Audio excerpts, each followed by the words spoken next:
வணக்கம் friends, 100 days சேலஞ்சில் இன்றைக்கி டே 55 இருக்கும். ரன்னிங் போகிறதுக்கு முன்னாடி கண்டிப்பாக எல்லோரும் வார்ம் அப் பண்ணுங்கள். நம்ம ரெகுலராக பண்ணுற வார்ம் அப்பில் ஒரு பாதி வார்ம் அப் இன்றைக்கி போட்டிருக்கிறேன்.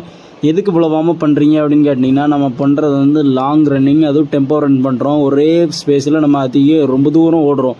அப்படிங்கும்போது இவ்வளோ வார்ம் அப் பண்ணால் தான் இருக்கிற அவ்வளோ மசிலுமே ஸ்ட்ரெச் ஆகும். அப்படிங்கிற பட்சத்தில் தான் நம்மளுக்கு காலில் எந்த ஒரு பெயின் இல்லாமல் நம்ம ரெகுலராக ரன்னிங் பண்ண முடியுது. அதுக்காண்டி தான் நம்ம இவ்வளோ ஸ்ட்ரெச்சஸ் பண்ணுறோம். கண்டிப்பாக எல்லாருமே பண்ணுங்கள் லாங் ரன்னிங் போகிறவங்க. ஓகே காய்ஸ், வணக்கம் நண்பர்களே. 100 நாள் சபதத்தில் இன்றைக்கி 55வது நாள். வார்ம் எல்லாம் முடிச்சிட்டோம். ரன்னிங் போகிறதுக்கு நம்ம தயாராக உள்ளோம்.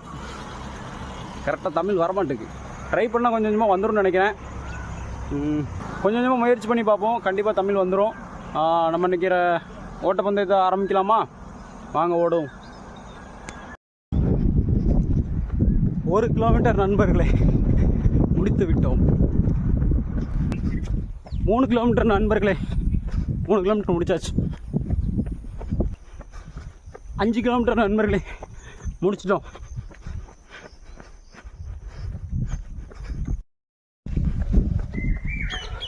6 கிலோமீட்டர் நண்பர்களே,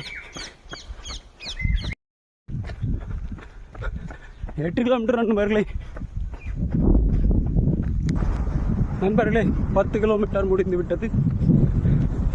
ஆரம்பித்த இடத்துக்கு வந்துட்டோம் நண்பர்களே.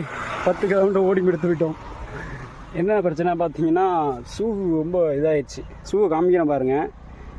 நான் வீட்டில் போய் காமிக்கிறேன் ஷூ எப்படி இருக்குன்னு. ஷூ வாங்கி கரெக்டாக 5 மாதம் தான் ஆகுது. ஆனால் அதோட மைலேஜ் முடிஞ்சுது.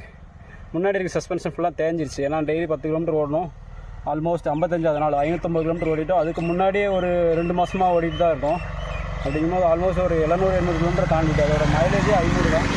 அவன் அதை தாண்டி ஓட்டிட்டோம். அது தேஞ்சி போய் இப்போ கால் வலிக்க ஆரம்பிச்சிட்டு ஒரு புது ஷூ வாங்கிடும் நண்பர்களே. அது என்ன பட்ஜெட் என்னங்கிறத நம்ம அடுத்த வீடியோவில் போடுறேன்.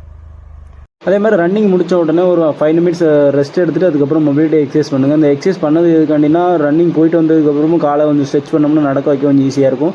வீட்டுக்கு வந்துட்டு ஒரு 300 ml வாட்டர் 2 கிளாஸ் குடிச்சிட்டு அதுக்கப்புறம் கிரியேட்டின் எடுத்து மிக்ஸ் பண்ணி வச்சுக்கிட்டோம். நம்ம பிரேக்ஃபாஸ்ட்டுக்கு அப்புறம் குடிக்கிறதுக்கு கிரியேட்டின் வந்து ஒரு 1 லிட்டரு தண்ணியில் தான் நம்ம எப்போவுமே ரெகுலராக மிக்ஸ் பண்ணுவோம். காலையில் பிரேக்ஃபாஸ்ட் பார்த்திங்கன்னா 2 இட்லி 4 எக் ஒயிட்டு அப்புறம் ஒரு சோப்பு வாழைப்பழம் கொஞ்சம் நட்ஸ் எடுத்துக்கிட்டோம் போன் ஹெல்த்துக்காண்டி. அப்புறம் மத்தியானத்துக்கு ரைஸ் தான் எடுக்கிறோம், 2 எக் ஒயிட்டு. அப்புறம் டின்னருக்கு அதே மாதிரி எக் ஒயிட்டு ப்ளஸ் பனானா.